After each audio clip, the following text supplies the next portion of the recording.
This pose stretches your hips, chest and belly, and also strengthens your thighs and shoulders.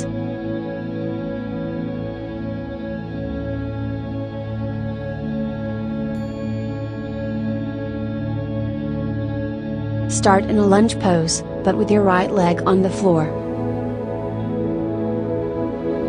Tuck your pelvis in and sink your hips. Raise your arms up by your ears with your palms facing each other and look straight ahead. Hold this pose. Breathe regularly. Don't let your front knee go over your toes.